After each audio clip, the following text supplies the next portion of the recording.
क्या हाल है सबका जनाब। अल्लाह ताला सबकी ज़िंदगी में बहुत बहुत आसानियाँ लेके आए। क्या क्या रख दिया तो भी नज़र नहीं आएगा। आप कल थोड़ा सा ब्लॉग पता है कि ये सबसे ज़्यादा ये चीज़ सबसे ज़्यादा मैटर करती है यूट्यूब पे कि इंसान का ना होती है ना जॉब होती है कि आपने सुबह उठना है, जाना ही जाना है, नौकरी है। मतलब किसी दौर में हमने ऐसा वक्त गुजारा हुआ है। मतलब आप स्टूडेंट हो। मेरा स्टूडेंट लाइफ ज़रा ज़्यादा ही लंबी हो गई थी क्योंकि मैंने शादी के बाद भी पढ़ा। और यकीन करें कि आज तक ना मेरे अंदर अभी भी कोई खलबली सी है कि जब कोई नई चीज़ आती है ना, मुझे ऐसे कभी फील ही नहीं हुआ कि यार मैं बड़ी हो गई, बुढ़ी हो रहे हैं ऐसे, अब बच्चे बड़े हो गए हैं, अब बच्चों को पढ़ना चाहिए। जब मुझे ऐसे लगता है कि मतलब मैं देखती हूँ ना कि लर्निंग पॉइंट या स्टडी वीज़े पर लोग जा रहे हैं, तो अच्छा ये चीज़ मेरे अंदर बहुत ज़्यादा उजागर हो रही है कि स्टडी वीज़े पे जाना चाहिए। दुनिया सारी ज़िंदगी जो है वो बंदा एक ही साइकिल पर गुजार देता है।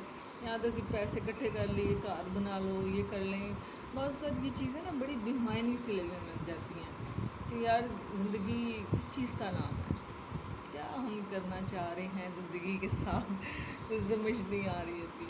अच्छा, बाहर आके बनाना और मेरा एक ही बैकग्राउंड होना।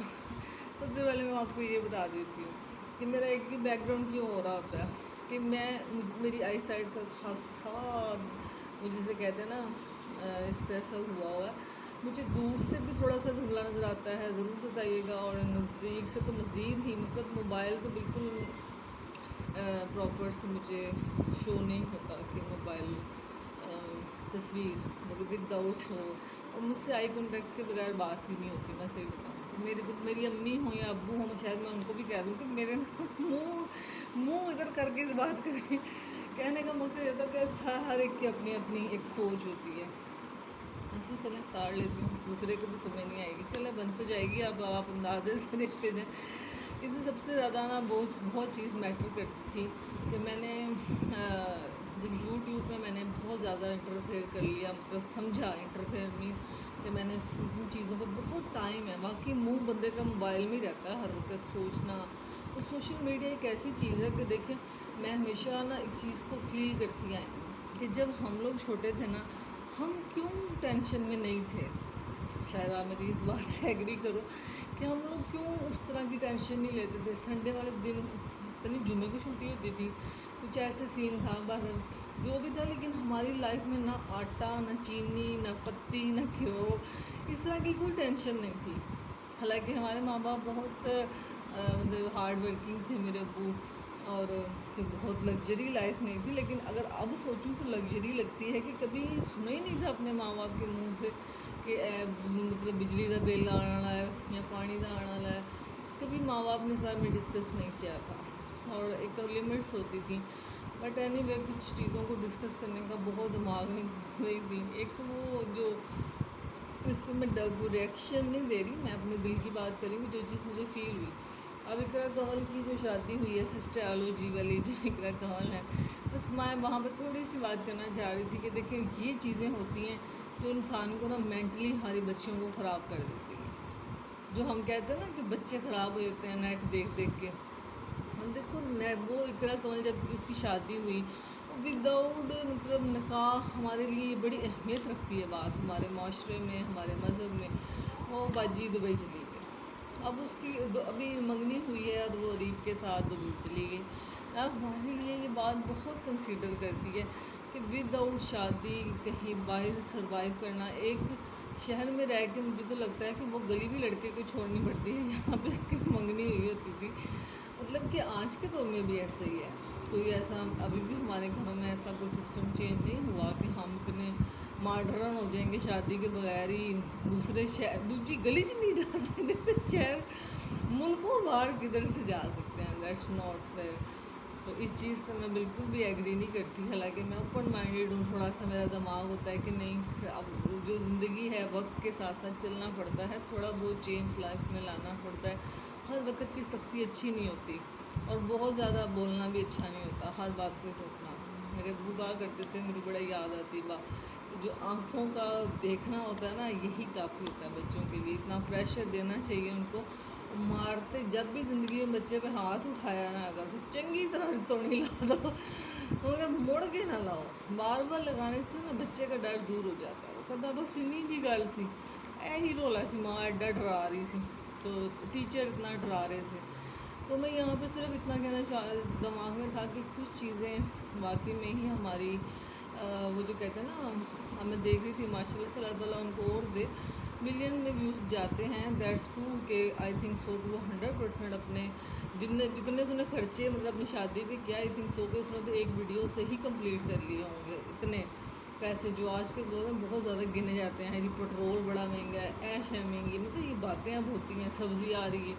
तो बस यहाँ पे बहुत ज़्यादा ज़रूरी थी मैं ये बात शेयर करती कि कुछ चीज़ों को मेरे ख्याल में इस तरह की चीज़ें जो आपको लग रहा होता है कि शायद, हालांकि वो टिपिकल एक मतवस तबके से रखने ताल्लुक़ रखती हैं, वो जो उनका बाप है वो भी एक मतवस तबके से है, फैसल जो है वो भी बहुत मतलब कि ये क्या कहना चाहिए, वो कहते हैं, लेकिन मैं नहीं कहती ऐसे लेकिन वो हमारे जैसे लोग हैं। लेकिन ये बातें जैसे वो बेचारी की शादी, और अच्छा शादी जो हमारे पुराने ज़माने में लोग कहते हैं ना, इन्हों की आग लगी हुई है, वाकई यकीन करें उसको देख के ये मुहावरा फिट बैठता कि आग लगी हुई है।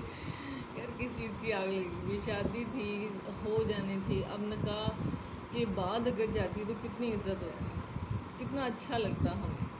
तो आई थिंक सो कि बहुत बुरा लगा कि बहुत सारी चीज़ें हर वक्त अरीब को, यहाँ तो आपके घर आता तो आप शो ना करें, अब उसके आगे जो 4 बहनें हैं उनको क्या आप मैसेज दे रहे हो, चलो वो तो 4 बहनें हैं, इसीलिए फिर वो सारी चीज़ें लाइफ में आती हैं। और हम हमारे बच्चे या मैं मुझे भी कंसिडर कर लें, सब माशरे में ये चीज़ फैलती है, ये बुराई ऐसे ही बनती है। जब हम ये जो होम डिलीवरी वाली बात कह रहे हैं कि क्यों कर रहे हो, क्यों कर रहे हो, वो मेरे जैसे लोग तो करेंगे, कहेंगे यार क्यों बदनाम कर रहे हो लड़की को, ठीक है उसने गलती कर ली, उसको रोक दो ताकि एक घर तबाह ना हो जाए। आप उसको इतना लेके जा रहे हो कि चंगी तरह जलील हो जाए बेचारी, जीने के काबिल ना छोड़ो उसको, वो फिर कैसे मूव करेगी इस माशरे में। तो इसलिए मुझे लगता है कि कुछ चीज़ों को अगर आपकी लाइफ में चल रही हैं, जैसे सोशलॉजी की हैं, तो हमारे ना इस माशरे में कुछ चीज़ें हैं जो हम बहुत ज़्यादा कैरी करते हैं। मैंने हमेशा ये बात आपसे कही कि हमारे पास ना वेली लोग बहुत ज़्यादा हैं, हमारे पास हर वक्त बच्चों के पास इतना मार्जिन है, क्योंकि हमने उनको कोई चीज़ें ही नहीं दी हुई। हमारे जहन में होता है पढ़ लें, बस यही काम है। अगर लाइफ में मुझे लगता है कि अगर हम बच्चे जैसे ये हमारे दौर में जब मैं छोटी थी, क्रिकेट, हॉकी, हम ये गेम्स भी खेलते थे, हमारे पास टाइम नहीं होता था। हम मतलब कल भी यही बात कर रहे थे कि देखो जब हम बच्चे थे या थोड़े बड़े हुए, हमारे पास कौन सी कोई चीज़ थी यार, हमारे पास इंटरटेनिंग के लिए कोई चीज़ नहीं थी, ना मोबाइल था, ना PTCL थी, ना TV थी। यार हमने ज़िंदगी कैसे गुजारी, उस वक्त भी तो दिन गुजर जाता था। अब मैं खुद ये चीज़ सोच रही थी कि यार कोई शय नहीं सी कोल, अभी हालांकि सिर्फ मोबाइल है तो हम दुनिया देख लेते हैं, तो उस वक्त तो कोई चीज़ भी नहीं थी। शायद मेरे से कुछ सारे लोग एग्री करेंगे, शायद हम भी तो उसी परवरिश से उठ के आए हैं, शायद इसीलिए बचाव हो जाता है। शायद आई थिंक सो कि इतने ज़्यादा सफ़र करने के बाद ये एक ऑपोजिट अरेंज मैरिज जो हमारी होती हैं, जिसमें हम कहते हैं कि होए में नकी हो गया, ये फलाना हो गया, ये ज़्यादा शायद इसीलिए हम मूव कर गए कि हमने कोई ऐसी नेगेटिव चीज़ें देखी ही नहीं। हमें पता था कि जहाँ माँ बाप ने कर दी है ना, दैट्स 100% ट्रू कि हमने इधर से मर गई निकलना है, हमने ऐसे नहीं छोड़ना। तलाक का लफ्ज़ हमारे लिए गाली होता था हमारे माँ बाप के लिए। मेरे ख्याल में वो मर जाते, वो हमें तलाक का लफ्ज़ इस्तेमाल नहीं करने देते। तो मेरे बात पे आई थिंक सो कि बहुत सारे लोग एग्री करेंगे कि मैं कहाँ तक ठीक हूँ, कहाँ तक, मतलब ये जो चीज़ें होती हैं ना, बस रिक्वेस्ट है कि जो लोग बहुत आगे जा चुके हैं, अगर डकी भाई को देखें ना, वो अपने जहाँ पे जो मर्ज़ी बोलता है, तो आप उसको देख रहे हो, वो बड़ी